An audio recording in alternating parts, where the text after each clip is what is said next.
क्या आपने कभी ऐसा सोचा है कि आपको सिंगापुर जाना था, लेकिन आपके पास फॉर्मेलिटीज पूरे करने के लिए ना तो ज्यादा वक्त है और ना ही इतने पैसे हैं कि आप सिंगापुर जाने के बारे में सोच सके।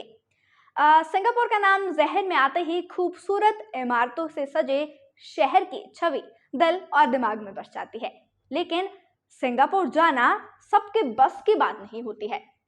सिंगापुर पहुंचना और वहां रहने में लाखों रुपए का खर्च आ जाता है।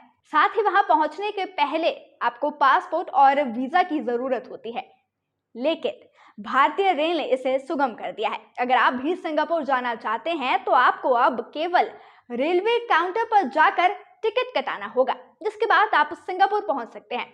तो कैसे आप सिंगापुर पहुंचेंगे, उसके लिए क्या क्या लीगल फॉर्मेलिटीज आपको करनी होगी, चलिए उसके बारे में बात करते हैं। लेकिन इतनी देर से जब हम बात कर रहे हैं तो एक बात बताना तो मैं भूल ही चुकी हूँ कि हम किस सिंगापुर की बात कर रहे हैं। अब बहुत हो गई ट्रेन से सिंगापुर पहुंचने की बातें।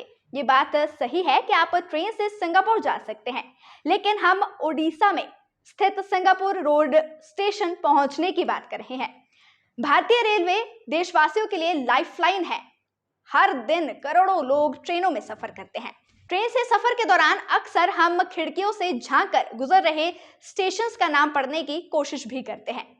ऐसे में कई बार कुछ अजीबोगरीब नाम भी हमारे सामने आ जाते हैं, जिसे आप सुनकर थोड़ा सा हैरान हो जाते हैं। तो वैसा ही कुछ सिंगापुर के साथ हुआ है, यानी कि सिंगापुर रोड स्टेशन के साथ, जो कि उड़ीसा में पड़ता है। थोड़ा सा कंफ्यूजिंग है, लेकिन भारत में एक सिंगापुर रोड रेलवे स्टेशन है।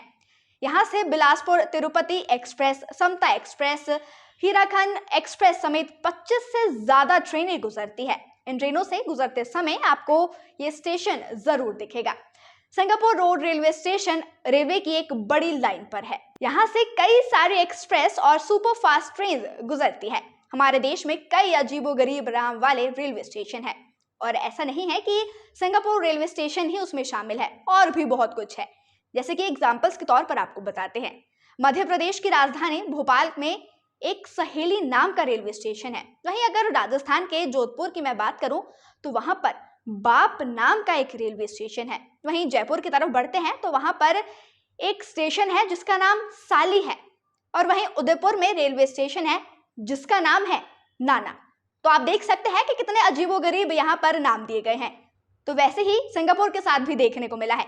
तो इसी से ही लोग काफी ज्यादा कंफ्यूज भी हो जाते हैं कि क्या सच में बिना पासपोर्ट और वीजा के आप सिंगापुर पहुंच सकते हैं, और इसी के लिए जो है आपके कंफ्यूजन को यहाँ पर दूर भी किया जा रहा है। देखिए, आप इसमें डिफरेंशिएट कैसे कर सकते हैं कि अगर आप कहीं पढ़ते हैं कि आपको सिंगापुर जाना है तो उसमें डिफरेंशिएट करने का एक तरीका है, इसके स्पेलिंग में डिफरेंस है।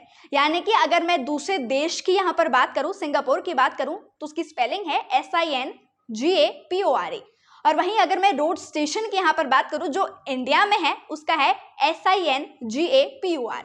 तो आप भी कभी कंफ्यूज मत हो जाना। किसी अन्य देश में जाने के लिए तो आपको लीगल फॉर्मेलिटीज पूरी करनी ही होगी, जिसमें आपको समय भी लग सकता है और उतना ही आपका पैसा भी लगेगा। देखिए, लीगल फॉर्मेलिटीज पूरे करने के लिए बहुत सा समय आपका व्यर्थ भी हो जाता है, और कई बार पता लगता है कि आपका वीजा भी रिजेक्ट होकर आ जाता है, जिसमें सिर्फ और सिर्फ निराशा ही आपके हाथ लग जाती है। तो वैसे ही अब आप बिल्कुल भी यहाँ पर कंफ्यूज मत होइएगा। अगर आपको इस रेलवे स्टेशन पर जाना है, आप देखना चाहते हैं कि कैसा ये रेलवे स्टेशन है जिसका नाम सिंगापुर है, तो आप भी अपने टिकट्स बुक कर सकते हैं और जा सकते हैं, और आप अपने एक्सपीरियंस को हमारे साथ शेयर भी जरूर कर सकते हैं।